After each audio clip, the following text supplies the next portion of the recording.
Lembra, mano, que eu falei com você na última aula sobre composição, né? A importância da gente ter uma noção sobre composição e que a gente ia fazer outras técnicas, tipo rastel, sombra, né? Porque a gente na última aula frisou o traço e pigmentação sólida, que é a pigmentação que você faz uma cor, né? Que não vai falhar ali. Hoje a gente vai dar uma apanhada em cima dessa ideia de composição, sacou? Criar um desenho mesmo, de forma mais superficial, um desenho mais simples, para explicar alguns contextos dentro dessa ideia, saca?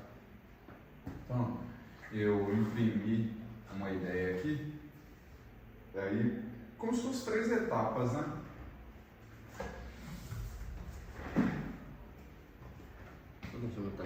Pode deixar por vontade. Então, como se fossem 3 etapas. Sempre que a gente vai fazer uma tatuagem, igual a gente deu ideia antes, a gente vai pensar primeiro no formato que a área dessa tatu tem, né? E aqui eu peguei um formato circular. Formato circular.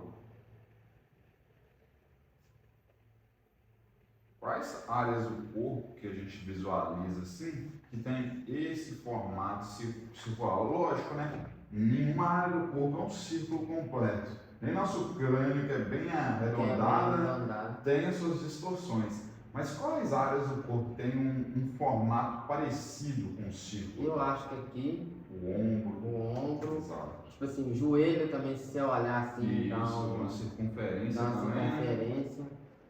Cotovelo também, tipo assim, eu posso estar errado também, que assim, Sim, se você for fazer uma tatuagem, exatamente, para cobrir isso daqui, exatamente, são áreas que tem quase que um ponto ali, quase que um centro, né, de uma área, por exemplo. Outra área também que um formato circular funcionaria bem.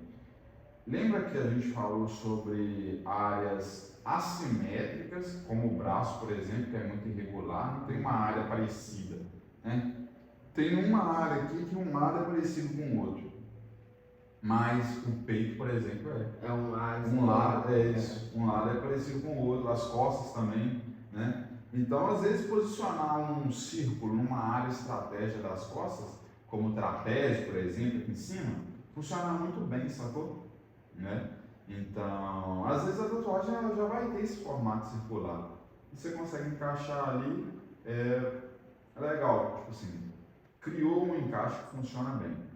Agora, saindo um pouco desse formato simétrico, que é o círculo aqui, né, que a gente pode identificar ele no ombro, no cotovelo, no próprio joelho, né, costas, igual eu falei. Imagina que o desenho que a gente vai fazer não é mais um círculo, né? A gente identificou uma área ali, né? A gente vai tatuar o ombro. Essa área aqui é o ombro, então. Assim que a gente identifica essa área, a gente sabe que se a gente colocar algo próximo de um formato circular, vai funcionar bem dentro daquela área. Mas às vezes, o cliente quer fazer algo mais dinâmico. E aqui eu trouxe a ideia da flor, né? Na representação. Quando a gente pensa em flor, a gente pensa nessa silhueta aqui, ó. Né? É só isso aqui, ó.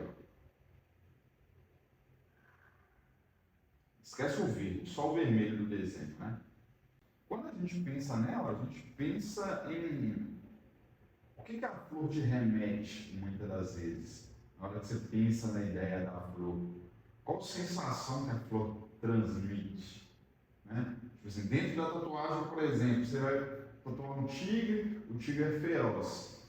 Você vai tatuar um inseto, o inseto é estranho, tem carapaça. Cada símbolo transmite alguma coisa em específico ali. Você vai tatuar um pet, né? Muitas das vezes ali, você vai fazer um desenho mais voltado para o lado emocional.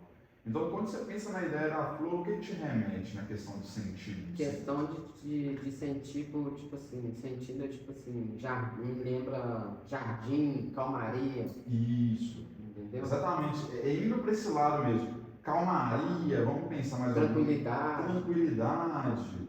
você pensa em, vamos pensar em mais flores, você lembra de um campo, né? Campo. Campos elíseos, bosque, tudo são coisas que, querendo ou não, conversam bem, né? A flor é algo que transmite uma calma, uma delicadeza também. As pétalas, né, são algo muito delicado. Então, se você chegar num campo elíseo, correndo, você vai, né, amassar as flores ali.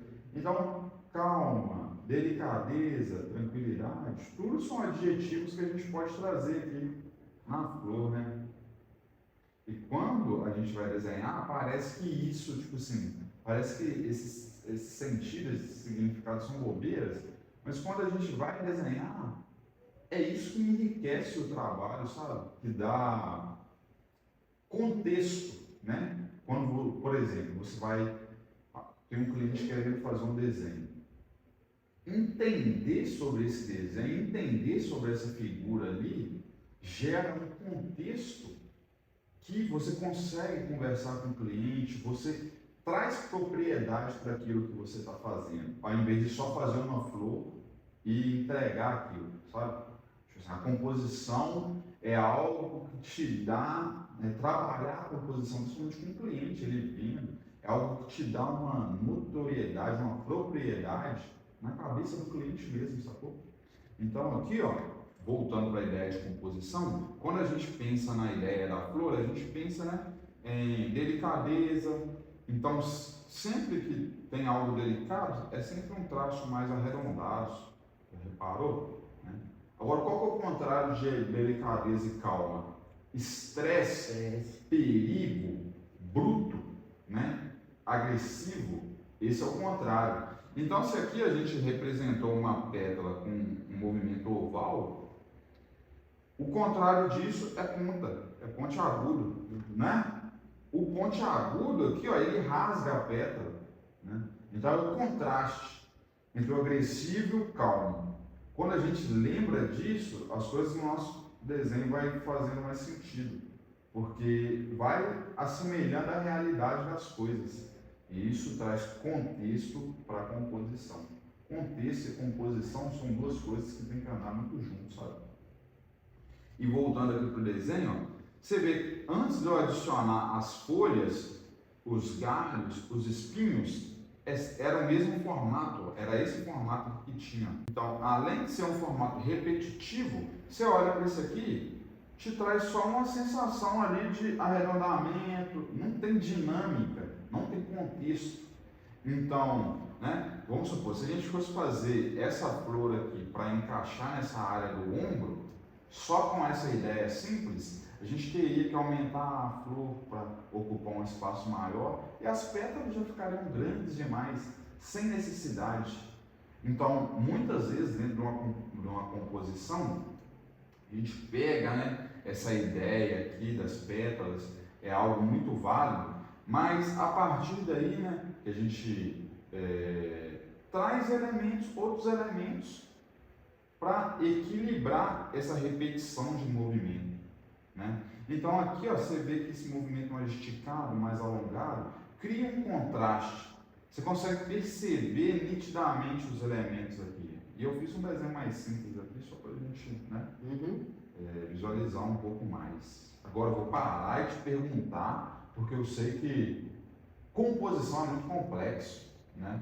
Então eu quero te perguntar o que você entendeu, o que você não entendeu disso que a gente abordou até agora? Tipo assim, eu não entendi, tipo assim, igual você falou a questão aí agora de encaixar no ombro, entendeu?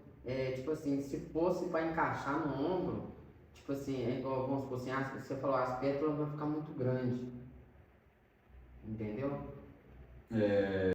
Vou tentar explicar de uma forma diferente, mas show de bola. Sempre que eu rolar isso, você me fala mesmo que eu vou tentar explicar de uma forma diferente. Vamos supor, olha o tamanho dessa pétala aqui. Se a gente fosse comparar com uma flor real, é um tamanho que obedece bem, não obedece bem. Mas vamos supor, a gente está entendendo que o ombro é toda essa escala aqui. Se a gente cola só a flor nesse tamanho aqui, vai estar obedecendo um tamanho legal. Mas vai sobrar um espaço aqui, ó, muito grande, vai parecer que ela está perdida no meio do ombro. Deu para entender desse ponto? Aí, tipo assim, na hora que, vamos supor assim, vamos supor que eu vou colar ela no meu ombro aqui. Isso. Eu teria que colocar esse círculo no meio do ombro aqui para ela espalhar. Exato. Meio que isso mesmo. Meio que isso, sacou? A ideia é a composição. A ideia é a composição. A gente definiu que a flor ela é o nosso elemento principal dentro da ideia, né? Como ela é o nosso elemento principal e a gente tem uma área grande, se a gente só colocar ela, vai ficar um espaço. Vai ficar vazio.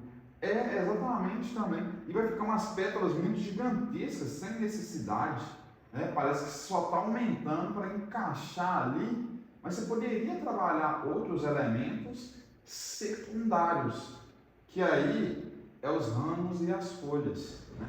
Então, quando você vai fazer uma composição, por exemplo, você tem uma área grande para preencher, ao invés de você só usar a flor ali, né, e ocupar toda aquela área, você cria um pouco mais de contexto, trazendo o quê? Coisas que tem próximo dessa referência.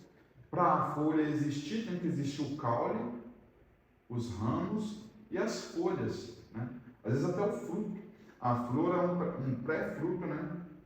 Onde dá a flor ali vai nascer o fruto.